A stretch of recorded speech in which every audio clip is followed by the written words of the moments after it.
उत्तराखंड में अंगिरा गोत्री ब्राह्मण यज्ञ कर रहे हैं। उनकी यज्ञ में स्वर्ण बहुत है, पूरा मंडप ही स्वर्ण का है, सारे पात्र यज्ञ में स्वर्ण के ही हैं, बहुत संपत्ति है।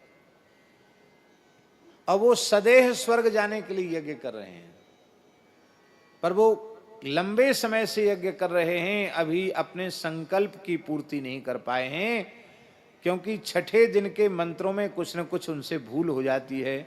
तुम वेदों के बहुत बड़े विद्वान हो, तुम जाकर उनकी भूल का उनको ज्ञान कराओ। नाभाग जी गए और उन्होंने भूल का ज्ञान कराया और वे ब्राह्मण सब सदेह स्वर्ग चले गए और सारी संपत्ति नाभाग जी को दे गए। ये सब सोना सब तुम ले जाओ। वो धन को बटोरने लगे तो उसी समय नील लोहित वर्ण के एक महापुरुष त्रिशूल लेकर उपस्थित हुए। वो साक्षात भगवान शिव ही थे। उन्होंने कहा, नाभाग, यह संपत्ति तो मेरी है, तुम इसको कहां ले जा रहे हो? कहा, भगवान ब्राह्मणों ने तो मुझे दी है। तो कहा, उनके कहने से क्या होता है?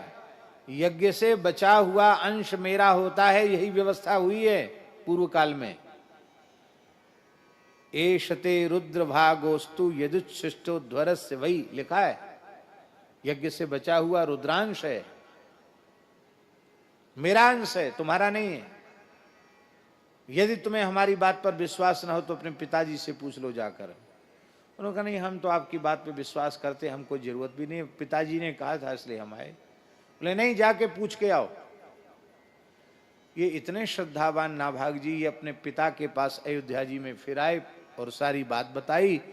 पिताजी के नेत्र भर आए। बोले, बेटा, तुम कितने भाग्यशाली हो, बड़ी कठोर तपस्या करने से भी शिव जी का साक्षात दर्शन नहीं होता और तुमको बिना तपस्या के ही साक्षात भगवान शिव का दर्शन हो गया।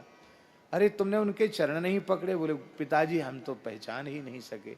अब जाकर उनके चरणों में प्रणाम करना, उनकी स्तुति करना और कहना, भगवान, हमसे अपराध हो गया है, ये तो आपका ही है, आप ले लीजिए।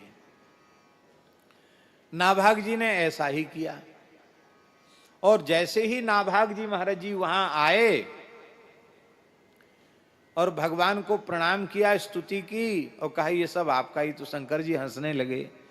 बोले, देखो, तुम क्षत्रिय हो, यज्ञ से बचा हुआ धन तुम्हारे लिए उपयुक्त नहीं है, तुम लेते तो तुम्हारा अनिष्ट हो जाता, पर मैंने ले लिया है, अब मेरा हो गया है, अब मैं तुमको दे रहा हूं, ये धन तुम्हारे घर में अक्षय होकर के रहेगा।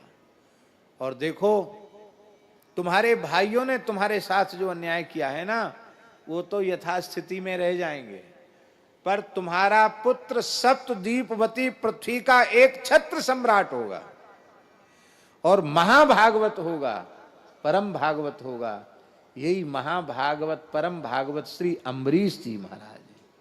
बोलो भक्तराज श्री अम्बरीश जी महाराज की जय। जय जय श्री राधे।